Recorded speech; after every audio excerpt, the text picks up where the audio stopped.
Bonjour à tous, on se retrouve pour une vidéo en terminale STI 2D dans le tronc commun autour de la fonction inverse, un chapitre de début d'année où on va parler de la fonction inverse, des variations de sa dérivée et d'une étude de fonction autour de la fonction inverse. Voilà, alors vous avez vu en première que la dérivée de la fonction inverse était moins 1 sur x carré.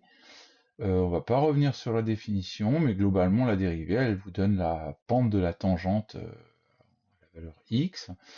Et donc, si la dérivée est positive, c'est que la fonction est croissante sur un intervalle, et puis si la dérivée est négative, c'est que la fonction est décroissante. Alors, si on part de cette définition, prenons la fonction f de x égale 1 sur x, et bien, comme pour tout x différent de 0, x carré est positif, et bien f' de x, c'est moins 1 sur x au carré. Du coup, on se retrouve avec un numérateur qui est toujours positif, un dénominateur positif avec un numérateur négatif. On peut donc dire que ma dérivée est toujours négative, même strictement négative, pour tout x différent de 0. Donc on peut déjà se définir que ma dérivée est négative, sachant que euh, ma dérivée, elle n'est pas définie en 0. Moins 1 sur x carré, ce n'est pas défini pour x égale 0, et, elle n'est pas et la fonction 1 sur x n'est pas définie non plus. Donc on a une fonction qui va être décroissante. Fonction inverse décroissante, puis à nouveau décroissante. Alors ça, finalement, c'est dire beaucoup de choses pour une fonction dont on connaît les variations depuis la seconde, hein. Mais c'est plutôt l'utilisation de cette dérivée dans des fonctions qui dépendent de la fonction inverse. Et je vous propose une étude de fonction un petit peu différente. On considère la fonction définie par f de x égale 3x moins 8 moins 2 sur x. Le domaine de définition de ma fonction, c'est toujours 0, c'est interdit, là, hein, je ne peux pas faire 2 sur 0, donc df égale r étoile, donc tous les nombres privés de 0, l'ensemble des réels privés de 0.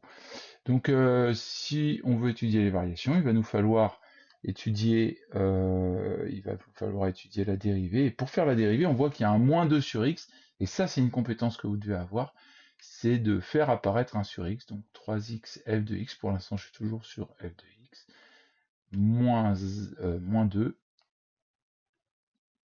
multiplié par 1 sur x. Voilà, et à partir de là on va pouvoir attaquer la dérivée. F est dérivable et donc f' de x, donc 3x moins 8, on connaît la dérivée, c'est 3. 3 fois la dérivée de x qui est 1, ça fait 3. Moins 8, constante additive, ça fait 0. Le moins 2 multiplié, eh bien le moins 2 fois la dérivée de 1 sur x, donc ça va faire moins 2 multiplié par moins 1 sur x carré. Voilà. Et en simplifiant l'expression, on obtient 3 plus 2 sur x au carré. Alors on pourrait s'arrêter là, et puis déjà étudier le signe, voir que ça fait un truc positif, mais une habitude qu'on prendra, c'est de mettre au même dénominateur. Donc ici, si je veux mettre au même dénominateur, eh bien je vais multiplier par x carré le terme 3, là, en haut et en bas. Donc si je multiplie par x carré, j'obtiens, eh bien j'obtiens 3x au carré plus 2 sur x2. Pourquoi je fais ça en fait? C'est parce que, sauf cas particulier, et c'était le cas ici, en général, on essaye de faire un tableau de signes avec des produits et des quotients, et donc là comme ça j'ai un quotient bien propre. Alors d'une part, bon, on pourrait détailler directement et dire que de toute façon le numérateur est strictement positif, puisque c'est plus 2, on additionne deux nombres positifs. Le dénominateur est strictement positif aussi. On va peut-être prendre l'habitude pour le début de l'année de répondre dans un tableau de signes bien détaillé. Comme ça, on ne fait pas les malins. Alors, j'aurais peut-être pu faire le tableau avant. C'est pas grave. Une ligne pour le premier, pour x, une ligne pour le numérateur, une ligne du coup pour les dénominateurs. Ces deux lignes-là n'étaient pas forcément nécessaires. Une ligne pour la dérivée et une ligne pour les variations de la fonction. Voilà, donc on y va. Une ligne pour x, une ligne pour 3x au carré plus 2, une ligne pour x au carré, une ligne pour f' de x, qui est le quotient des deux précédentes lignes, et une ligne pour les variations de la fonction f. Donc on va de moins l'infini à plus l'infini. On sait déjà que pour 0, ça va pas le faire. Qu'est-ce qu'on peut dire ici comme argument? On peut dire que x carré est positif, on va dire, on va dire sur R, positif ou nul. Donc, eh bien, 3x au carré plus 2, eh bien, ce sera plus grand que 2, donc plus grand strictement que 0. De la même façon, donc à partir de là, on va pouvoir attaquer le tableau. Hop, une ligne comme ça. Donc ici, on a, je vais rester dans la couleur, on a des plus. Ça en soi, c'est positif.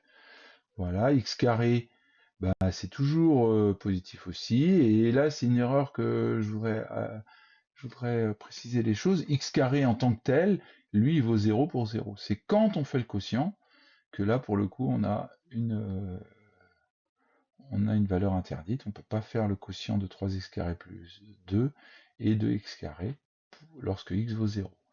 Et puis finalement, ma dérivée, elle est toujours positive. Hein. Et ma fonction, puisque on a le 2 sur x là, eh bien elle n'est pas définie non plus pour 0. Donc on peut mettre une double barre. Voilà. Peut-être faire ça propre. On aura une double barre de la même façon. Je vais y arriver. Excusez-moi. Donc valeur interdite aussi pour la fonction f en 0, mais là on l'avait déjà dit dans le domaine de définition. Finalement, ma fonction, elle est toujours croissante. Alors la question qu'on peut se poser sur une fonction comme ça, ce serait, du coup, qu'est-ce qu'on peut se poser comme question? Les limites, tiens, puisqu'on en a parlé dans la vidéo précédente. Quelles sont les limites de ma fonction aux bornes? Alors on pourrait se poser la question en moins l'infini, en plus l'infini et en 0. Alors, pour anticiper le coup, je vous ai tracé la courbe, et vous avez la courbe qui se trouve ici. Alors vous voyez bien, elle est bien croissante, ma fonction sur R-, puis croissante sur R+. Donc jusque-là, c'est cohérent avec notre tableau. Et on peut déjà lire les variations, lire les limites. Hein. Alors moins l'infini, ça va vers moins l'infini.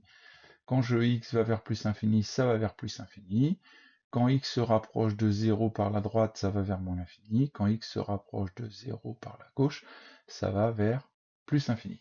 Alors on va regarder ça, et ça va permettre de confirmer ce qu'on a dit dans la vidéo précédente. Je vous rappelle que f de x, c'est... attendez, je vérifie un petit truc. F de x, je sais plus ce que j'ai pris comme fonction, c'était 3x moins 8, c'est ça, je sais plus.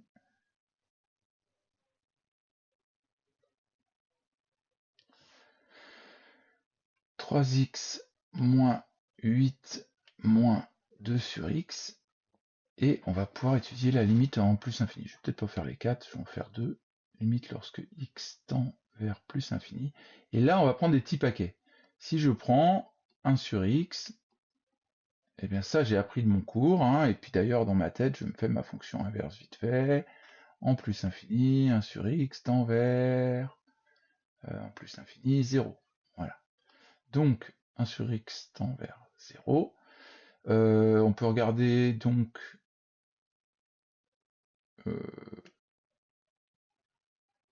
la limite lorsque x tend vers plus l'infini de moins 2 sur x, du coup ça fera la même chose. Hein. J'ai beau multiplier par moins 2, quand je me rapproche, ça se rapprochera de 0 quand même. Voilà. D'autre part, on peut regarder, on fera souvent par petits paquets, comme ça, par élément intermédiaire, la limite lorsque x tend vers plus l'infini de 2x, 3x moins 8, comme c'est une valeur positive, imaginons x égale 100, ça fera 300, x égale 1000, 3000, et c'est pas le 8 qui changera grand chose. Donc ça fait plus l'infini. Et quand on additionne tout ça, un truc qui tend vers des valeurs énormes, plus un truc qui tend vers des valeurs vers la valeur 0, eh bien on obtient la limite lorsque x tend vers plus l'infini de f de x. est égal à plus l'infini. Et bien là, on retrouve bien, je vais reprendre le code couleur de la vidéo sur les limites, lorsque x va vers plus l'infini, f de x tend vers plus l'infini, donc c'est bien cohérent. Voilà, vous pouvez vous entraîner à faire la même chose de l'autre côté pour moins l'infini. Ce paquet-là, il tendra vers 0, et ce paquet-là, il tendra vers moins l'infini, et un paquet qui tend vers moins l'infini, et un autre paquet qui tend vers 0. Ça vous fait une somme qui tend vers moins l'infini. On peut regarder la limite d'un côté, prenons à droite, là en s'approchant de 0 par la droite. Limite lorsque x tend vers 0 en étant plus grand que 0, de f de x, de 1 sur x, d'abord on va prendre les petits paquets.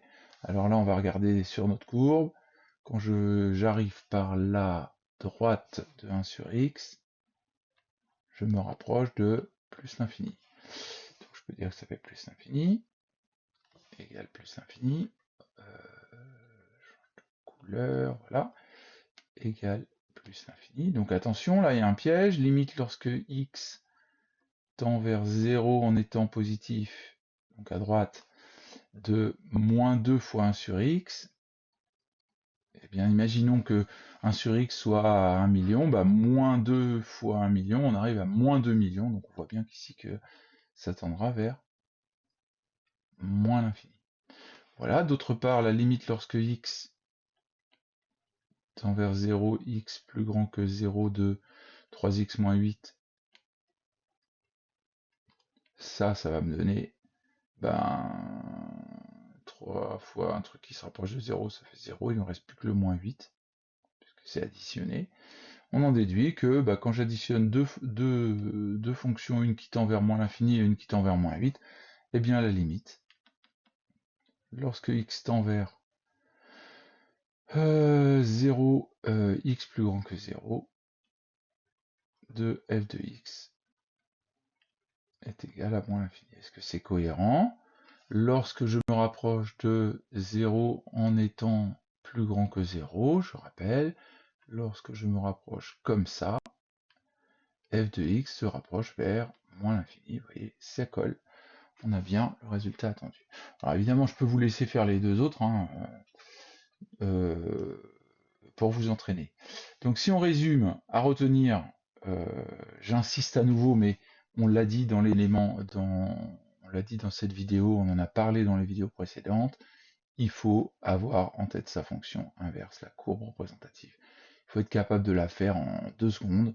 Là, j'essaye de vous la faire propre parce qu'au crayon, c'est pas facile. Mais sur votre brouillon, ça va être ça. Hein. Tac, tac, tac, tac. Vous faites ça à l'arrache et c'est très bien pour raisonner. Et donc, on a la courbe en tête, on apprend sa dérivée par cœur, et puis on retient que 1 sur x n'est pas défini pour x égale 0. Et puis après, la compétence, c'est de savoir faire son tableau de signes, utiliser les dérivées, mais vous les avez vues en première. Et pourquoi pas aller jusqu'à l'étude des limites.